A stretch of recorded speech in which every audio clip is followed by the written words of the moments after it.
अस्सलाम वालेकुम। मैं मिंज चौधरी, आप देख रहे हैं लर्निंग बाय डूइंग। कैसे हैं सब? उम्मीद करता हूं सब अच्छे होंगे, कुशल मंगल होंगे, तंदुरुस्त होंगे। आज की इस वीडियो में हम पढ़ेंगे एनसीएफ 2005। क्या? एनसीएफ 2005। एनसीएफ 2005 एक ऐसा टॉपिक जो आपको बिहार शिक्षक भर्ती में, जो आपकी विशेष शिक्षक भर्ती आ रही है, उसमें भी आपको कम से कम 3 से 4% देखने को मिलेंगे। और आपके सीटेट में तो इंपॉर्टेंट है ही। सीटेट में आपको कम से कम एनसीएफ से मेरे भाई 4+% देखने को मिलेंगे। 4+ कैसे? 1% आपका सीडीपी में पूछा जाएगा, एक आपका ईवीएस में, एक आपका मैथ में, और एक आपका फर्स्ट लैंग्वेज में, और एक आपका सेकंड लैंग्वेज में। तो भाई इतने पर्सन आपको, तो कम से कम मैंने 4 बताए हैं, अधिकतम आपको 5 से 6% देखने को मिलते हैं एनसीएफ से।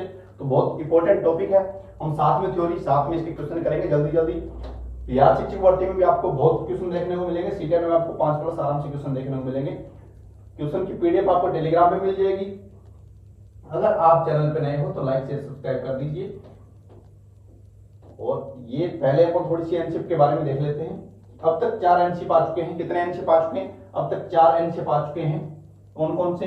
एक आया 1975 में, फिर आया 1988 में, फिर आया 2000 में, अब कौन सा चल रहा है? 2005। अब प्रेजेंट टाइम में जो चल रहा है मेरे भाई, वो कौन सा चल रहा है? अपना 2005 वाला चल रहा है।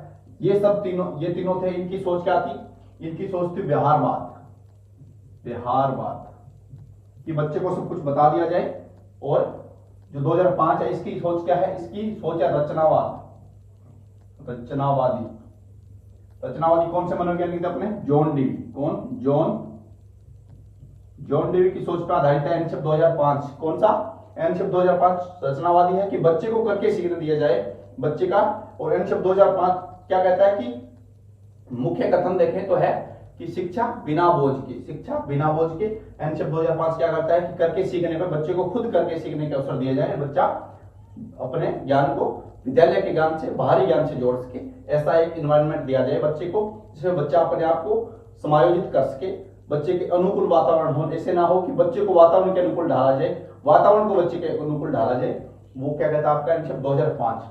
अब एक मेन इंपॉर्टेंट ये है, आप नोट कर लीजिए कि आज तक का विद्यालय शिक्षा का सबसे बड़ा दस्तावेज, आज तक का विद्यालय शिक्षा का या स्कूली शिक्षा का सबसे बड़ा दस्तावेज कौन सा है? तो आपका एनसीएफ 2005 है भाई। एनसीएफ 2005। ठीक है, ये थे एनसीएफ के कुछ इंपॉर्टेंट टॉपिक। अब चलते हैं अपन कुछ और इंपॉर्टेंट। रटने की विधि में सीखने में परिवर्तन करके। एनसीएफ किस पर बल देता है कि रटने की विधि में सीखने में परिवर्तन करके, कि रटने की विधि ना हो, बच्चे क्या करें? बच्चा करके सीखे। विधि कैसी हो? परिवर्तन क्या किया गया? पहले था कि बच्चे को याद करवाया जाए, रूट लर्निंग थी। अब क्या कर दिया गया? बच्चा खुद करके सीखे, लर्निंग बाय डूइंग। फिर आता है विविध आवश्यकताओं को संबोधित करने के लिए पाठ्यक्रम को समर्थ करके। विविध आवश्यकताओं को संबोधित करने के लिए पाठ्यक्रम को समर्थ करके, कि पाठ्यक्रम ऐसा होना चाहिए, व्यापक होना चाहिए, जो बच्चे के रुचि, उसके आईक्यू लेवल और उसके परिवेश के अनुकूल हो, जो उसको बाहरी ज्ञान से भी उसको जोड़ सके। ऐसा ना हो कि सिर्फ विद्यालय ज्ञान विद्यालय में भी काम आए। फिर आता है अपना वास्तविक परिस्थितियों के साथ कक्षा शिक्षण को जोड़ के, कि रियल लाइफ से विद्यालय के बाहर उसका विद्यालय ज्ञान है, विद्यालय के बाहर के ज्ञान से जोड़ा जाए, ताकि बच्चा क्या करे? रियल लाइफ से कनेक्ट हो, उसके रियल लाइफ से जोड़ा जाए। छात्र को ज्ञान के उच्च स्तर पर पता लगाने के लिए प्रोत्साहित करें। छात्र को ज्ञान के उच्च स्तर का पता लगाने के लिए प्रोत्साहित करें। बच्चे के सामने एक शब्द दे देते हैं, जैसे अपने कोई शब्द दे दिया कि आप ए टू जेड कोई भी मान लो, अपन देख लेते हैं कि कोई राजा महाराजा का नाम दे दिया, जैसे महाराणा प्रताप का नाम दे दिया, महाराणा प्रताप। ठीक है, महाराजा सूरजमल का नाम दे दिया, महाराजा सूरजमल। अब बच्चों को दे देंगे कि महाराजा सूरजमल जाट थे, तो उनके बारे में आप पूरा बायोडाटा इकट्ठा करके लाइए। तो बच्चा पता करेगा कि महाराजा सूरजमल थे, उन्होंने ये युद्ध किया, उन्होंने हराया, दिल्ली को हराया, सबको हराया। तो बच्चा क्या करेगा? उसको तय तक जाएगा, खुद होगा क्या? रचना करेगा, ज्ञान की संरचना करेगा और ज्ञान के तय तक जाएगा। तो वो क्या कहता है? छात्र को ज्ञान के उच्च स्तर का पता लगाने के लिए प्रोत्साहित करें। ऐसा नहीं कि महाराजा सूरजमल के बारे में 2-3 बातें बता दी और बात खत्म। तो उसको क्या है कि उसकी जड़ तक जाए। प्राकृतिक जिज्ञासा, सौंदर्य बोध और रचनात्मकता को विकसित करें। ये मैंने आपको बता ही दिया। आपको बोझ मुक्त वातावरण में बाल केंद्रित दृष्टिकोण विकसित करें, कि बाल केंद्रित शिक्षा, बच्चे को सब कुछ मानते हुए इन्वायरमेंट में चेंज करें, स्कूल के सिस्टम में चेंज करें। ऐसा ना हो कि सिस्टम के अकॉर्डिंग बच्चे को चेंज करें। बोझ मुक्त वातावरण, बच्चे को ऐसा फील नहीं होना चाहिए उस पर कोई बर्डन है, विदाउट बर्डन लर्निंग होनी चाहिए। गुणवत्ता अनुभव प्राप्त करने के लिए शिक्षार्थियों के लिए विद्यालय को एक संतोषजनक स्थान बनाएं। गुणवत्ता अनुभव प्राप्त करने के लिए बच्चे को कुछ अच्छा सिखाने के लिए बच्चा विद्यालय ऐसा फील ना हो उसे कि उसके दिमाग में कुछ स्ट्रेस है, वो वहां पे जाकर कह नहीं पाएगा। ऐसा होना चाहिए विद्यालय जहाँ पे वो हर अपनी समस्या का हल ढूंढ दे, अपने दोस्तों से पूछ ले या फिर किसी अध्यापक से पूछ ले। तो क्या होना, एक संतोषजनक वातावरण होना चाहिए। ये कुछ इंपॉर्टेंट टॉपिक। फिर चलते हैं, आपके सामने आता है पहला क्वेश्चन। पहले बता रहा हूं स्किप ना करें आप बिल्कुल भी। बिहार शिक्षक भर्ती में भी बहुत इंपॉर्टेंट है आपको, और आपके सीटेट में बहुत इंपॉर्टेंट है, आपको बहुत सा फायदा होगा। राष्ट्रीय पाठ्यचर्या रूपरेखा 2005 एनसीईआरटी 2005 अनुशंसा करता है कि शिक्षण को अधिकतम महत्व देना चाहिए। कक्षा अधिगम को स्कूल के बाहर के दिनों से जोड़ना एकदम सही है। पाठ्य पुस्तक में दिए गए सभी वैज्ञानिक शब्दों को याद करना। रूट लर्निंग को क्या किया है, अवॉइड किया गया है। रूट लर्निंग को क्या किया गया है, अवॉइड किया गया है, नेगेटिव है आपका। पाठ्य पुस्तक अभ्यास में दिए गए प्रश्नों को उत्तर देना, सिर्फ प्रश्नों को उत्तर देना नहीं है, पाठ्य पुस्तक को क्या करना है, पाठ्य पुस्तक के ज्ञान को विद्यालय के ज्ञान से, बाहर के ज्ञान से कनेक्ट करना है, रियल लाइफ से जोड़ना है। परीक्षा में छात्रों को प्रदर्शन में सुधार करना गलत है। फिर चलते हैं नेक्स्ट क्वेश्चन नंबर 2। एनसीईआरटी 2005 की रूपरेखा किस बदलाव की बात की गई है? एनसीईआरटी 2005 में किस बदलाव की बात की है? दिए गए ज्ञान को विकसित करना और एक नए ज्ञान का निर्माण करना, दिए गए ज्ञान को विकसित करना। पाठ्यचर्या में आपके जो भी नोटबुक, जो भी बुक है, आपकी पाठ्यचर्या की जो भी पाठ्यक्रम है, उसमें जो आपका नॉलेज दिया गया है, क्या उसको विकसित करना, पुराने ज्ञान को बढ़ाना। पहले बच्चों को एबीसीडी सिखाई जाती है, उसको पुराने ज्ञान जो नेक्स्ट क्लास में हो जाता है, फिर एबीसीडी से उसको शब्द बनाने सिखाए जाते हैं। तो क्या पुराने ज्ञान से नए ज्ञान को विकसित किया जा रहा है? तो जी हाँ, विकसित किया जा रहा है। शैक्षिक ध्यान के अनुशासनात्मक ध्यान देना, विद्यार्थी केंद्रित से शिक्षक केंद्रित, विद्यार्थी केंद्रित से शिक्षक केंद्रित, इनमें से कोई नहीं। तो इनमें कौन सा हो जाएगा अपना? इसमें ये हो जाएगा अपना पहला। शिक्षार्थी केंद्रित से शिक्षक केंद्रित तो नहीं, शिक्षार्थी केंद्रित से शिक्षार्थी केंद्रित होनी चाहिए, कि बाल केंद्रित शिक्षा होनी चाहिए और बाल केंद्रित की आगे कंटिन्यू रहनी चाहिए। फिर इसमें होगा अपना पहला। फिर चलते हैं नेक्स्ट क्वेश्चन। ये भी आपका इंपॉर्टेंट है, आप पहले सारणी को देखिए कि कौन सी क्लास में कितना होमवर्क दिया जाना चाहिए बच्चे को। अगर आपको नहीं दिख रहा है तो मैं जूम कर दूं थोड़ा।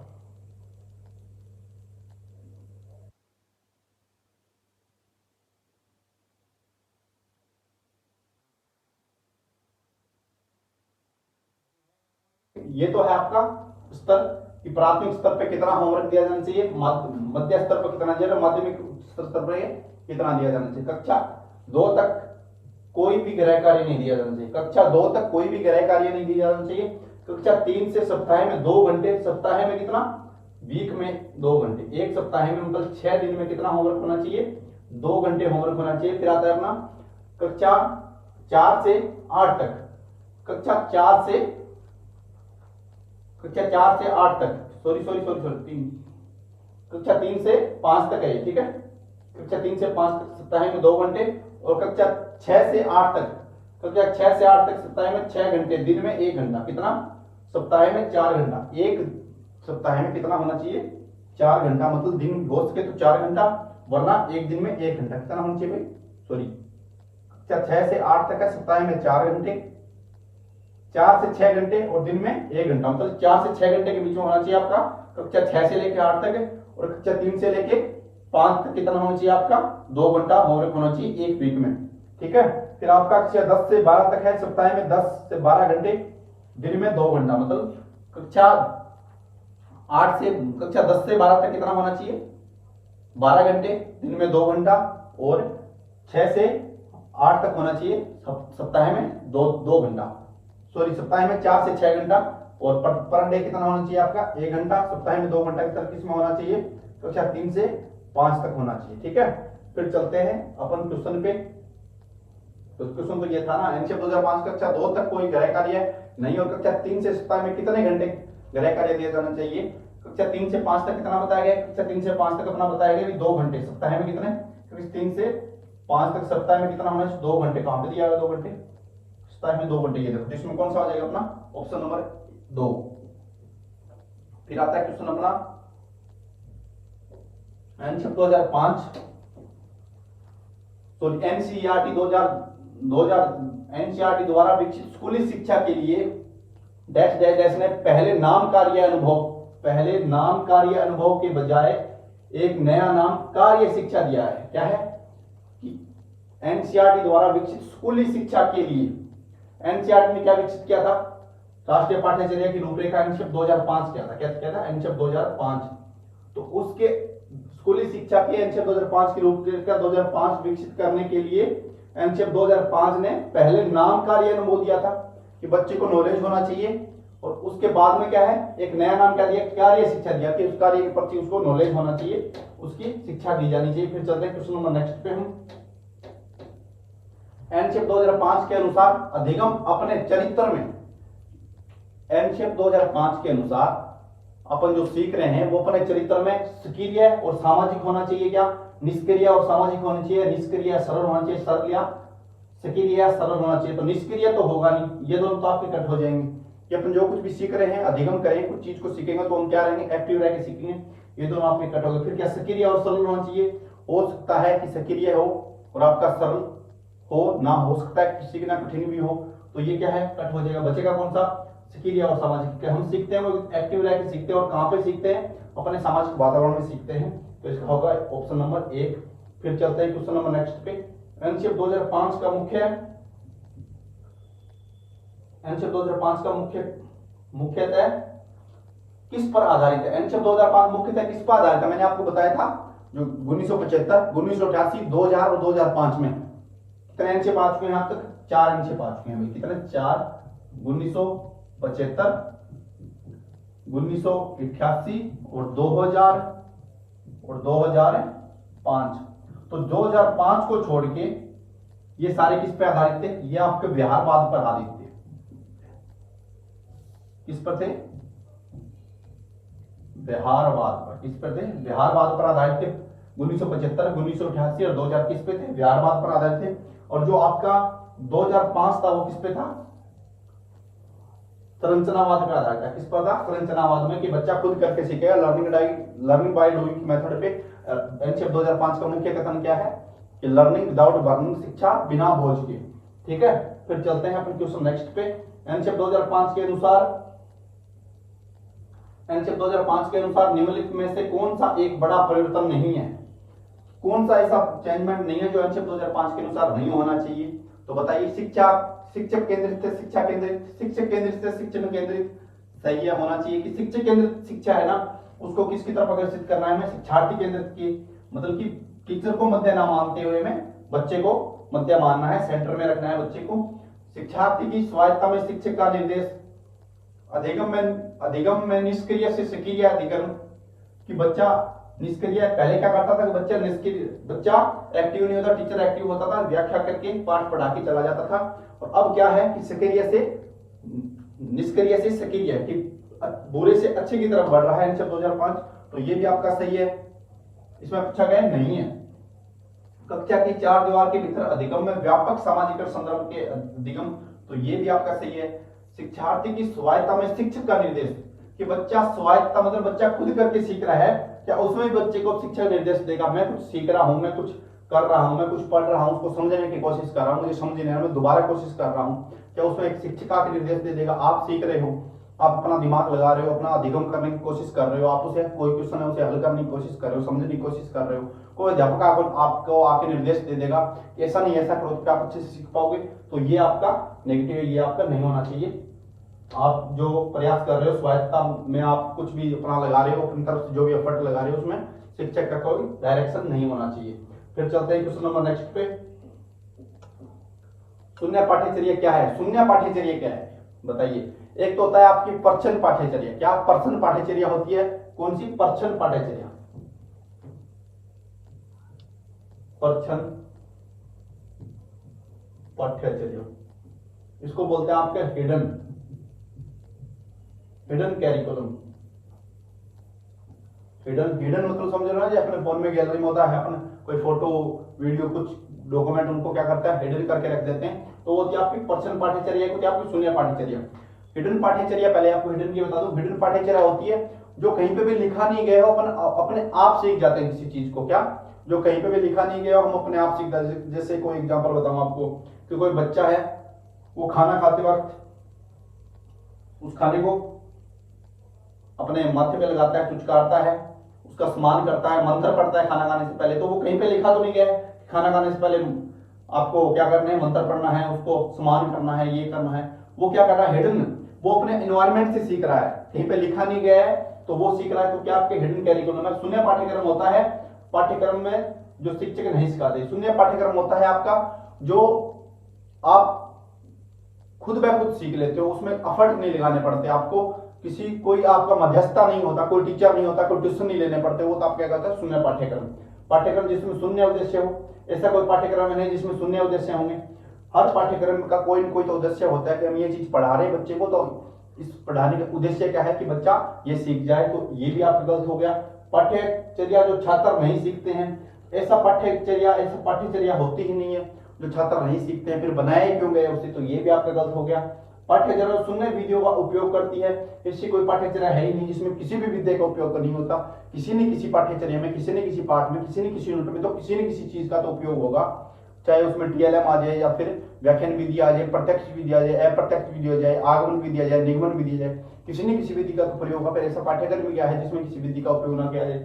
पाठ्यक्रम जो शिक्षक नहीं सिखाता है, कौन सा होगा, पाठ्यक्रम जो शिक्षक नहीं सिखाता है। तो शून्य पाठ्यचर्या का अर्थ है पाठ्यक्रम जो शिक्षक नहीं सिखाता है, बच्चे अपने आप सीख लेते हैं, वो तो आपका पाठ्यचर्या शिक्षण, सॉरी शून्य पाठ्यचर्या।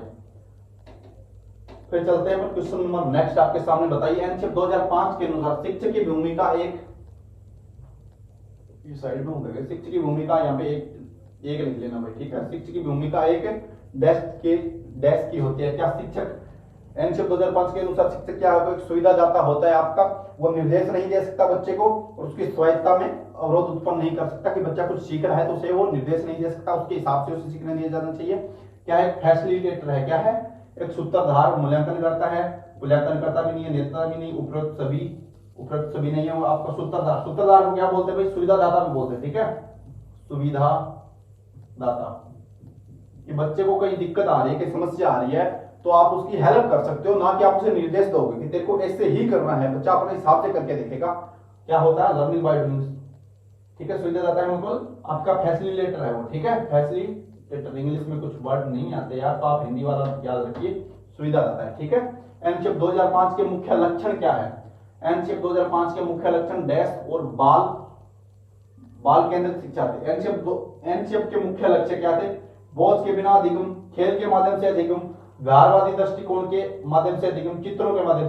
व्यवहारवादी दृष्टिकोण को क्या करता है, अवॉइड करता है। व्यवहारवादी कौन से थे आपके, 1975, 1988 और 2000 वाले जो पहले 3 एनसीएफ थे वो क्या थे, व्यवहारवादी थे। अब वाला क्या है, रचनावादी, संरचनावादी है, ठीक है। तो खेल के माध्यम से भी होना चाहिए, क्या, चित्रों के माध्यम से होना चाहिए। तो क्या है, एनसीएफ 2000 के मुख्य लक्ष्य है शिक्षा बिना बोझ के, कि बच्चे की रुचि के अनुसार बच्चे को पढ़ाया। खेल का मन कर रहा है तो उसे खिलाया जाए, पढ़ने का मन कर रहा है तो पढ़ाया जाए।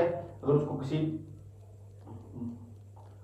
स्कूल में कोई भी आपके फंक्शन और उसमें भाग लेने का मन कर रहा है तो उसमें भाग लेने दिया जाए। बच्चे के को ऐसा ना हो कि उस पर कोई चीज बर्डन बन गई, उस पर कोई बोझ बन गया कि मेरे को तो ये पढ़ना ही पड़ेगा वरना तो मैं फेल हो जाऊंगा, मेरे को आगे पास नहीं होऊंगा तो मैं आगे जिंदगी में बढ़ नहीं पाऊंगा। तो ऐसा बर्डन नहीं होना चाहिए। और इसमें कितने बात की गई, बच्चे का बस्ता है वो बच्चे के बाहर से कम होना चाहिए, ठीक है। फिर चलते हैं अपन क्वेश्चन नंबर नेक्स्ट पे। नेक्स्ट क्वेश्चन आप है, अध्ययन के लिए निम्नलिखित में से कौन सा दृष्टिकोण एनसीएफ द्वारा अनुशासित नहीं है। पढ़ने के लिए निम्नलिखित में से कौन सा दृष्टिकोण एनसीएफ द्वारा अनुशासित नहीं है। क्या पूछेगा, आपको नेगेटिव पूछा गया है। बताइए, गणित, विदेशी भाषा सीखना। क्या एनसीएफ 2005 ने ऐसा कहा है कि आपको गणित नहीं सीखनी है। एनसीएफ 2005 ने तो कहा है कि गणित क्या है, बच्चे के ज्ञान को मानसिक विकास बढ़ाने के लिए तर्क वितर्क करने का एक सब्जेक्ट है। तो बच्चे को क्या करता है, आलोचनात्मक और अमूर्त चिंतन करने की क्षमता को विकसित करता है। तो गणित एनसीएफ ने कहा है कि गणित बच्चों को पढ़ाया जाना चाहिए। क्या एनसीएफ ने कहा है विदेशी भाषा सीखना चाहिए बच्चे को। एनसीएफ ने ऐसा नहीं कहा है कि बच्चे को विदेशी भाषा सिखाई जाए। बच्चे को क्या किया जाए, मातृभाषा में क्या किया जाए, बच्चे को ज्ञान दिया जाए। एनसीएफ विदेशी भाषा की बात नहीं करता। विदेशी भाषा के लिए कौन सी भाषा करता है, मातृभाषा की बात करता है। सामाजिक रूप से उपयोगी उत्पादक कार्य, किसी बच्चे को क्या करना है, उसके सोशल से जोड़ना है, उसके वातावरण से जोड़ना है। शारीरिक शिक्षा की भी बात की गई है, तो इसमें होगा अपना विदेशी भाषा वाला। ये थे आज के कुछ इंपॉर्टेंट क्वेश्चन। अगर आपको क्लास अच्छी लगी हो तो लाइक शेयर सब्सक्राइब कर दीजिए। कमेंट सेक्शन में बताइए आपके कितने % सही हो रहे थे। सभी को ऑल द बेस्ट, अपने दोस्तों के साथ शेयर करें। और क्वेश्चन की पीडीएफ आपको टेलीग्राम में मिल जाएगी। टेलीग्राम आप सर्च कर सकते हो लर्निंग बाय डूइंग CDP के नाम से। क्या लर्निंग बाय डूइंग सीडीपी के नाम से। All the best.